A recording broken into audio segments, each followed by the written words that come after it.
Hey guys, I'm going to read chapter 11. I've actually already made a video for this, and then it was too long for YouTube. So I'm going to read it again for you the first time, but I'm going to go and tell you this is a great chapter. So we are on chapter 11. We left off with Zoe at the rec center with Fuchsia. They're playing foosball, having a great time. And chapter 11 starts on Wednesday, so we are skipping a little bit further into the future than usual. Usually we are like catching up right where we left off, but we're skipping a couple days. Because it won't let me record the whole chapter in one go. And it's a pretty lengthy chapter. I'm gonna go part one, part two on this one. So you'll get part one today, part two. So get ready because this chapter is pretty good. We've got some big things going on with them. On the way to my bus stop on Wednesday, I'm running my fingers through my hair because I didn't have time to brush it. I see Silas coming down the steps of his trailer. Except his dad's truck isn't in the driveway like it usually is. Where's the truck? Silas shakes his head and stares at the ground in front of him. Still at the police station, he mumbles. What? Is everything okay? Yeah, except one of the teachers at school called the police when he saw our shotgun in the back of our truck while my dad was picking me up after school.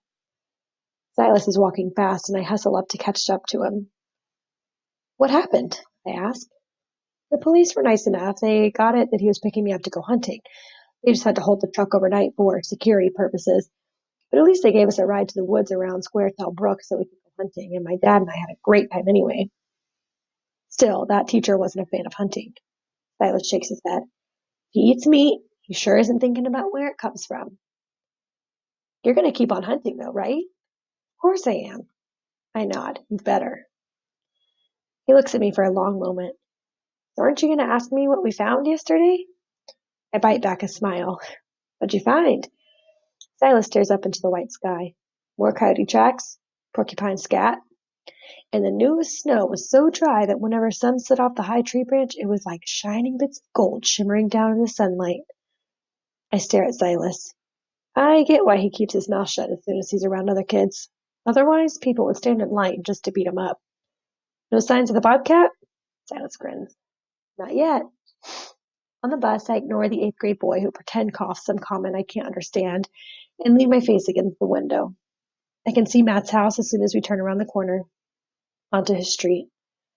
His front door's open, and when the bus pulls up in front of the house, I can make out his mom in the doorway with him, pushing a travel mug into his hand. She gives him a kiss on the cheek, just as he heads towards the bus.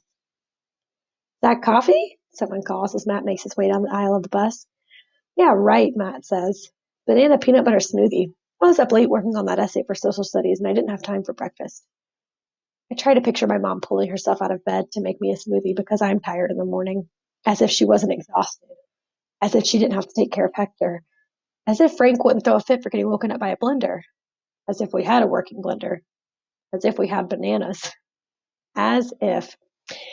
The seventh grade hallway is already jam-packed with bodies and backpacks when I arrive. As I make my way through the sea of shrieks and the rattled lockers slamming shut, the slits of my octopus eyes stay horizontal. Octopuses have these little sacs called statocysts that respond to motion and gravity so that their eyes can be totally unfazed, totally steady. It doesn't matter if the current whips all around and sends my tentacles off in some random direction. My eyes are always right side up, never upside down. Fuchsia's waiting for me at my locker wearing her black painted jeans and shirt with intentional holes. When I get to my locker, she has her eyes closed as though she wasn't just watching me make my way through the hallway. She lets out a huge sigh. What's wrong? I ask. She opens one eye. Oh, hey, she says. When did you get here? As though she wasn't just watching me. She definitely is not the Fuchsia who was dancing around the game room on Sunday. I start opening my locker. She sighs again and rolls her eyes so slow and dramatically that I wonder if her eyeballs are going to roll to the back of her head. She does not exactly have steady horizontal octopus eyes. I give up. What's wrong? I ask again. It's all stupid. I jiggle my locker open. What is? I hang up my coat while I wait for an answer, but she doesn't say anything. I look at her and she's twisting up a flyer someone was handing out about the student council fundraiser.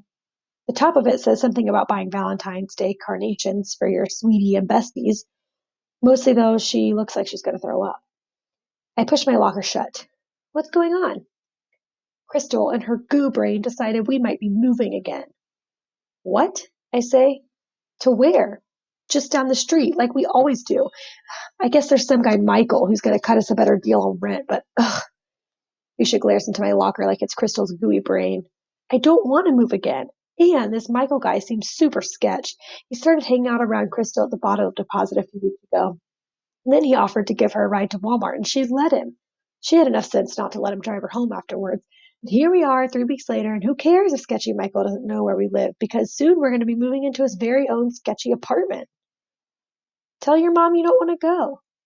Yusha shakes her head. She waved some stupid custody paperwork in my face and said I've got to do what she says. Yusha rips a piece off the flyer. That's what she thinks.